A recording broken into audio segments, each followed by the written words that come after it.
So my mom always gets mad at me when I talk about my horrible, terrible, no good, awful haircut that I had throughout my entire childhood. If you can imagine, I was a little on the shorter side, a little on the rounder side, and I had this thick, stick straight, dirty blonde hair and a legit bowl haircut. It looked like my mom had put a bowl on my head and hacked her way around my hair. It was awful.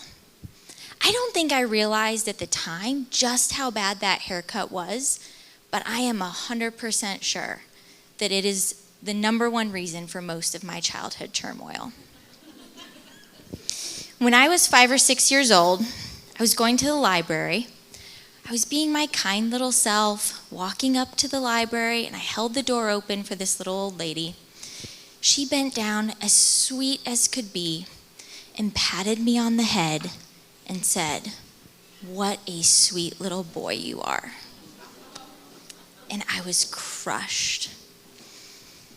For my 12th birthday, we went to Cheddar's restaurant. If you guys are from the Indianapolis area, it was the original Cheddar's over off West 38th Street. Super cool restaurant. It had these big fans in the ceiling and these giant fish tanks. I was so excited. We had gotten a new outfit. It was a little skirt and a top. I had just gotten my ears pierced, which was a super big deal. I was just on top of the world. The waiter came around, and since I was 12, I was ordering for myself. It was probably some chicken tenders and fries. And the waiter said, "Thank you, sir." And I was crushed. So I had probably been called a boy maybe 50-ish times in my childhood, and I blame it on that damn haircut. So, remember at the beginning when I said I was a little on the rounder side? That may have been slightly understated. Growing up as a chubby kid with a bad haircut in the 80s was awful. I would actually probably say growing up as a chubby kid with a bad haircut in any decade is probably awful, but the 80s was really tough for me. I will say, I did have a lot of friends. And when the 80s came, it really developed my affinity for talking on the phone and the introduction of three-way calling. Do y'all remember three-way calling? Oh yeah. So you could talk to two friends at the same time when you were three-way calling. But three-way calling did have a dark side, because you could three-way call someone and they didn't know the other person was on the phone. Y'all probably know where this is going. And you are correct. So my friend and I decided that we would three-way call a boy. He was cool, and I so wanted to be cool. So the agreement was she was going to call and do all the talking, and I was the listener. She called, they were chatting. He said, "What are you doing tonight?" And she said, "I'm spending the night at Emily's house." And he said, "How can you even fit in the house with her? She is so fat." It was tough, y'all. That one hurt. So I had been called fat a lot of times in a lot of different ways, but that one really hurt. So in all honesty, that shitty haircut and that three-way call experience were just reminders of what was a really hard time in my life. It was littered with lots of hard things that were happening.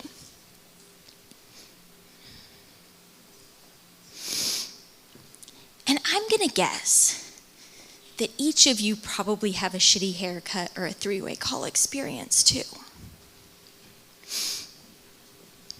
So, I will tell you what I did. I pushed down all of those really hard things, and I just kept moving forward. I did not take time to investigate what those things meant for me because I didn't want to feel it. And I cannot unpack for you in 7 minutes all of the things that have led to this moment. But the first chance I got, I buried that little girl away, and I focused my eyes forward, and I just worked to start achieving. I played sports at the collegiate level.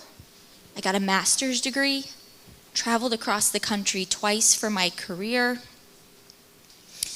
I got married, had 2 amazing boys. I started a nonprofit organization, you got to hear a little bit about it, called Susie's Place. It has grown and flourished because we have rock star people on our board. I became noticeably accomplished in my field, and I've won lots and lots of awards.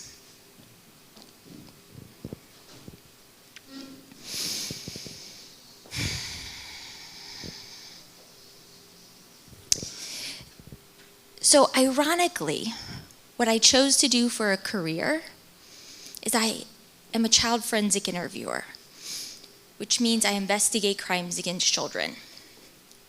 I talk to kids every day about their really shitty childhood experiences. And every time I go in the room with a kid, I want to be 100% sure that they feel seen, that they feel heard, that they are safe, that they know that they are valued and important. And for my own children, I know the greatest gift that I can give them is the gift of a childhood.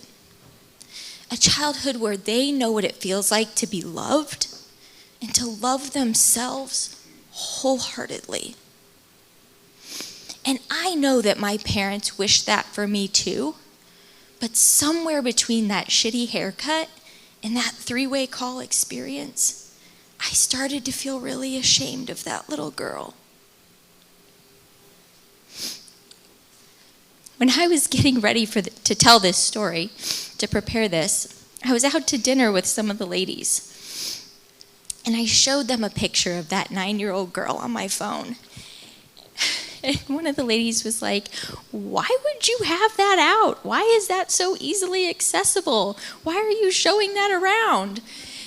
And I know she was saying that because she was trying to protect me from re-traumatizing myself again and again by looking at that chubby little girl with the shitty haircut. But what she didn't know is that I don't want to forget that little girl. I don't want to look at that picture and feel sad or ashamed, embarrassed or upset. I want to look at that picture and I want to love that little girl.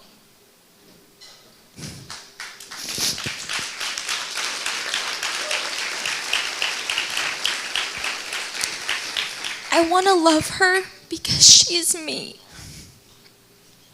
And if I could go back and talk to her, this is what I would want her to know. She will make it through all of her hard times. I see her. I value her. She is a part of me that deserves love. She is kind and smart and strong and resilient. And above all, I'm going to make a promise to her that I'll never bury her away or feel ashamed of her again.